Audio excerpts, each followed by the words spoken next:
सबको जय यीशु की। सत्संचार स्टूडियो में आप सभी का एक बार पुनः स्वागत है। आज मेरा साथ देने के लिए यहाँ पर उपस्थित हैं राहुल पायस और मैं विशेष रूप से आज हमारे स्टूडियो में स्वागत करती हूँ फादर फ्रांसिस पिंटो का। सन फ्रांसिस असीसी के जीवन पर आपने एपिसोड 1, 2 और 3 में उनके जीवन के बारे में बहुत सी बातों को जाना। आज हम एपिसोड 4 आपके सामने लेकर आए हैं और आज भी हम सन फ्रांसिस के जीवन के बारे में एक और अद्भुत घटना के बारे में हम बात करेंगे। तो फादर, जैसा कि मैंने बताया कि उनके जीवन की एक अद्भुत घटना के बारे में आज हम बातचीत करेंगे। हाँ जी। तो क्या आप हमें बताएंगे इस वक्त कि उनके जीवन में ऐसी कौन सी अद्भुत घटना थी जो वो घटी थी? बिल्कुल, ये एक बहुत ही सुंदर अद्भुत घटना असीसी के संत फ्रांसिस के जीवन में घटी थी और जहाँ तक मैं जानता हूँ बहुत ही कम संतों के जीवन में ऐसी घटना घटी है। मैंने पढ़ा संत थॉमस एक्विनस के जीवन में भी ऐसा घटना हुई थी और यहाँ पर असीसी के संत फ्रांसिस के जीवन में घटना थी। ये घटना क्या थी? एक दिन फ्रांसिस झरझर पड़े संत धामियों के चर्च में, गिरजाघर में प्रार्थना कर रहे थे। वहां क्रूस के सामने वो विनती कर रहे थे। क्रूस में से उन्हें भीतर से यह वाणी सुनाई दी, फ्रांसिस जाओ और मेरी कलीसिया का पुनर्निर्माण करो जो गिर रही है। ये शब्द असीसी के संत फ्रांसिस को जब प्रार्थना कर रहे थे संत धामियों चर्च में, क्रूसिफिक्स से ये वाणी उनको सुनाई दी, फ्रांसिस जाओ और मेरी कलीसिया का पुनर्निर्माण करो जो गिर रही है। और ये चर्च असीसी शहर के पास स्थित एक छोटा सा गिरजाघर था, उसमें वो प्रार्थना कर रहे थे। तब ये घटना उनके जीवन में घटी। तो आरंभ में फ्रांसिस ने मसीह की यह आज्ञा को कैसे समझा? हाँ, जब ये आदेश मिला क्रूस में से, प्रभु का आदेश मिला, जाओ मेरी चर्च जो गिर रही उसको उसकी मरम्मत करो। फ्रांसिस ने सोचा ये लिटरली मुझे इसकी मरम्मत करनी है। शुरुआत में उन्होंने इस वाणी को शाब्दिक रूप से समझा।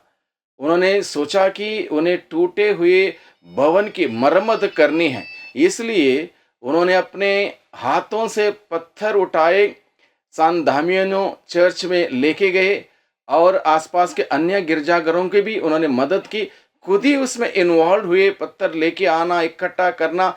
कई बार मैंने सुना कि उनके पास पैसा नहीं होते थे, अपने पिता के कपड़े बेचकर और जो भी चीज़ें ज़रूरत पड़ती थी वो खरीदते थे। ऐसे लिटरली वो उसमें शामिल हुए, इन्वॉल्व हुए आउटवर्डली फिजिकल चर्च को निर्माण करने में। फादर, आम तौर पर हम सुनते हैं कि जब भी हम एक नए इमारत का निर्माण करते हैं तो हम मजदूरों को बुलाते हैं। तो लेकिन अभी अभी आपने बताया कि उन्होंने अपने हाथों से उसकी मरम्मत की, तो इस बात का क्या महत्व है? उनको एक्चुअली समझ में नहीं आया। क्रूस से जो आवाज़ आई थी, उन्होंने सोचा चर्च जो पुरानी हो गई, गिर गई है, उसके पत्थर सब गिर रहे हैं, उसको मरम्मत करना। उसने ये समझा।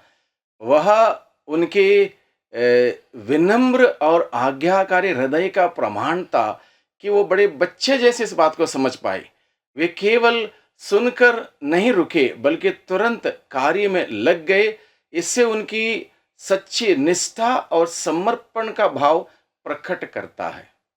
तो क्या उनके पिता से उनके कुछ संघर्ष था, कोई अनबन थी, क्या था कुछ? हाँ, ये बात इसलिए थी, जब फ्रांसिस को जब क्रूसिफिक्स से आवाज़ आई, फ्रांसिस जाओ मेरी गिरजा का निर्माण करो, तो उसने लिटरली इस बात को समझा निर्माण करना है, इसलिए पैसे नहीं हुआ करते थे। जब उनके पिता ने देखा कि फ्रांसिस अपने घर में व्यापार करते हुए लाए हुए धन को ले जा रहा है, गिरजाघर के निर्माण करने के लिए, उसकी मरम्मत करने के लिए लगा रहा है उस धन को, तो वे क्रोधित हुए। उनके पिता बहुत ही क्रोधित हुए। उनके पिता चाहते थे कि वे व्यापार संभालें, पर फ्रांसिस ने परमेश्वर की आज्ञा को प्राथमिकता दी। इससे परिवार में तनाव और थोड़ा क्लेश उत्पन्न हुआ और सार्वजनिक विवाद उत्पन्न हुआ। और ये बात सबको पता चली कि फ्रांसिस और उसके पिता के बीच में इस बात को लेकर थोड़ा संघर्ष हुआ, थोड़ा अनबन हुई। और यही बात थी कि फ्रांसिस का फोकस टोटली चर्च की मरम्मत करने पर, और उसके लिए अपने पिता के पैसे उसने इस्तेमाल किए थे इसलिए। तो जो ये सार्वजनिक त्याग कहें या विवाद कहें, ये क्या दर्शाता है? नगर के सामने उन्होंने अपने वस्त्र और संपत्ति त्याग कर घोषणा की कि अब वे केवल स्वर्गीय पिता के हैं। वह त्याग दिखाता है कि उनका विश्वास केवल शब्दों में नहीं बल्कि पूर्ण समर्पण में था। उन्होंने सांसारिक सुरक्षा छोड़कर परमेश्वर पर पूर्ण भरोसा रखा। यानी कि वो चाहते थे, जो परमेश्वर चाहते हैं उस कार्य को करने के लिए कहीं से भी मैं पीछे ना हटूं, तनिक भी मुझसे गलती ना हो, इसलिए अपना सर्वस्व अर्पित करते हैं। अपने पिता ने जब ऑब्जेक्शन किया कि इस प्रकार से घर के पैसे आप चर्च के निर्माण के लिए नहीं लगा सकते, उन्होंने बोला पिता का मुझे कुछ नहीं चाहिए, अपने कपड़े तक उसने उतार के दे दिए, मुझे कुछ नहीं चाहिए, परमेश्वर मेरी देखभाल करेगा। फादर, इस घटना को हम बाइबल से किसी घटना से जोड़ सकते हैं? बिल्कुल। सामुएल के पहला ग्रंथ अध्याय 15 पद संख्या 22 कहता है कि आज्ञाकारिता बलिदान से बढ़कर है। संत फ्रांसिस ने यही किया। उन्होंने परमेश्वर की आज्ञा को सबसे ऊपर रखा और उसका भलीभांति निष्ठापूर्वक पालन किया। इसलिए हम लोग ये संबंध हम इस बाइबल के इस अंश से हम जोड़ सकते हैं। ये तो रही बात पुराने व्यवस्थान की। नए व्यवस्थान में विशेष रूप से सुसमाचार के संदेश में उनके जीवन की झलक कैसे दिखती है?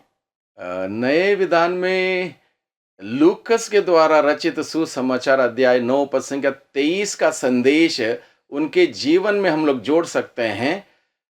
जो मेरे पीछे आना चाहता है, जहाँ प्रभु यीशु कहता है, वह अपने आप का इनकार करें या आत्मत्याग करें और अपना क्रूस उठा के मेरे पीछे हो लें। ये प्रभु यीशु मसीह बताता है उन सभी लोगों को जो प्रभु का अनुसरण करना चाहते हैं। और यहाँ पर हम देखते हैं असीसी के संत फ्रांसिस ने क्या किया। फ्रांसिस ने अपने परिवार, अपनी संपत्ति, अपना जो कुछ भी समृद्धि सामान जो कुछ भी था सब कुछ त्याग कर इस वचन के अनुसार जीवन बिताने के लिए वो आगे बढ़े। अपना सर्वस्व त्याग दिया, सब कुछ त्याग दिया और इस प्रभु का अनुसरण करने के लिए आगे आया। क्या हम और कोई घटना पा सकते हैं नए विधान में जिससे कि यह घटना हम पा सकते हैं? हाँ, और एक घटना हम यहाँ पर जोड़ सकते हैं। योहन का सुसमाचार अध्याय 2 पद संख्या 19 में प्रभु यीशु कहते हैं, इस मंदिर को ढा दो। यह मंदिर का अर्थ, यहाँ मंदिर का अर्थ उनके शरीर से है। इसी प्रकार फ्रांसिस ने बाद में समझा कि कलीसिया का पुनर्निर्माण केवल भवनों का नहीं बल्कि लोगों के हृदयों का है, यानी कि यह आंतरिक निर्माण है। ये बात फ्रांसिस ने बाद में समझ लिया। जब सन फ्रांसिस उस चर्च में थे, जो प्रभु ने उनसे बातचीत की हाँ और जी। उन्हें एक कार्य करने को कहा, हम्म, तो जो आज्ञाकारिता उन्होंने प्रकट की, आज्ञाकारिता तो अच्छी बात है, बिल्कुल। लेकिन इससे संघर्ष या तनाव कैसे उत्पन्न हो सकता है? तनाव या संघर्ष इसलिए उत्पन्न हुआ, मान लो जब कोई व्यक्ति परमेश्वर की इच्छा को प्राथमिकता देता हो तो संसार उसे समझ नहीं पाता, दुनिया समझ नहीं पाती। लोगों को उनका व्यवहार अजीब सा लगा और उनको लगा कि कुछ ज्यादा ही कुछ कर रहा है, थोड़ा अतिशयोक्ति हो रहा है। इसलिए फ्रांसिस को भी आलोचना और गलतफहमी का शिकार होना पड़ा, उसका सामना करना पड़ा, क्योंकि लोग इतने आत्मिक नहीं है। कभी भी कोई भी परिवेश में, कोई भी माहौल में जब कोई भी व्यक्ति बहुत ही ज़्यादा आत्मिक होता है, उसको उसको लोग गलत समझ लेते हैं, समझ सकते हैं। प्रभु यीशु के साथ भी यही हुआ, लोगों ने गलत समझा, शास्त्री फरीसी नहीं समझते थे, और असीसी के संत फ्रांसिस के साथ भी यही हुआ। तो क्या फादर, आपने कभी अपने जीवन में परमेश्वर की योजना को पूर्णतः समझने की बिना उसकी आज्ञा मानी है? ये सवाल थोड़ा क्या बोलते हैं, कठिन ज़रूर है। ये पर्सनल सवाल है कि आपने पूछा कि कभी परमेश्वर की योजना को पूर्णतः आपने समझा या बिना उसकी आज्ञा मानते हुए कुछ काम किया। कहीं बार विश्वास का अर्थ ऐसा है, पहले कदम उठाना और बाद में समझ पाना। पहले कदम उठाना, बाद में समझ पाना।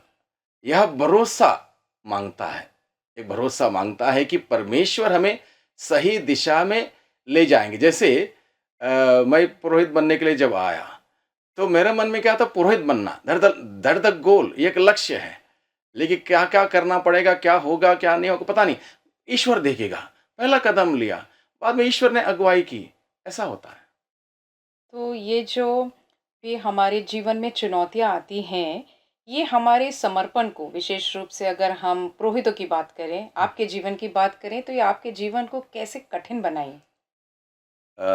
कठिन क्या है, जैसे अ, धन, प्रतिष्ठा, परिवार की अपेक्षाएँ, सुरक्षा की भावना और व्यक्तिगत महत्वाकांक्षा, ये सब समर्पण को चुनौती दे सकते हैं। ये बहुत सारी बातें हैं, जहाँ हमें समर्पण करना पड़ता है। अपने परिवार को छोड़ना है, अपने प्रतिष्ठा को छोड़ना है, बड़ी-बड़ी आशाएँ, अभिलाषाएँ, मनोकामनाएँ हैं, इच्छाएँ हैं, इनको सब छोड़ना इतना आसान नहीं है। ये सब समर्पण को चुनौती दे सकते हैं। सन फ्रांसिस असीसी जो थे, उन्होंने प्रभु की आज्ञा को अपने जीवन का आधार बनाया। बिल्कुल। उनके लिए जो था कि जो परमेश्वर ने कहा है, उनको सिर्फ वही करना था। हुँ, तो इस दोहराई पर हुँ। विवेक एक तरफ क्यों हुआ और आज्ञाकारिता उनके लिए सबसे ज़्यादा महत्वपूर्ण क्यों हुई?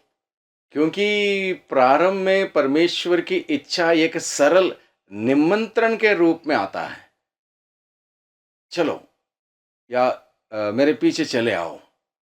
उसका पूरा अर्थ धीरे-धीरे प्रकट होता है या धीरे-धीरे समझ में आता है। यदि हम पहले ही सब कुछ समझना चाहें, तो शायद कभी कदम ही ना उठा सकें। आज्ञाकारिता पहला कदम है। गहरा विवेक बाद में आता है, बाद में धीरे-धीरे हम समझ पाते हैं। यानी कि आज्ञाकारिता पहले, बाद में परमेश्वर की योजना धीरे-धीरे हमें समझ में आती है, जैसे-जैसे हम आगे बढ़ते हैं।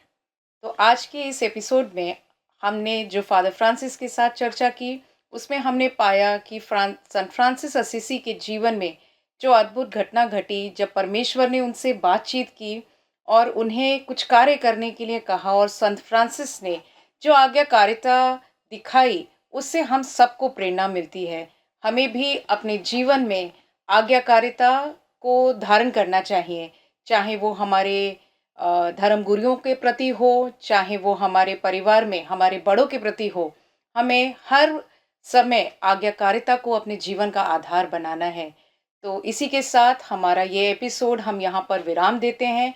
हम धन्यवाद देना चाहेंगे फादर फ्रांसिस पिंटो को, जिन्होंने बहुत ही सुंदर रूप से हम सबके प्रश्नों का उत्तर दिया, और मैं आशा करती हूँ कि हमने आज सन फ्रांसिस के जीवन के बारे में बहुत कुछ सीखा है, जो कि हमारे जीवन के लिए भी एक प्रेरणा स्रोत है। So thank you so much father. Satsanchar studio की तरफ से आज का ये एपिसोड हम यहाँ समाप्त करते हैं। जय यीशु की।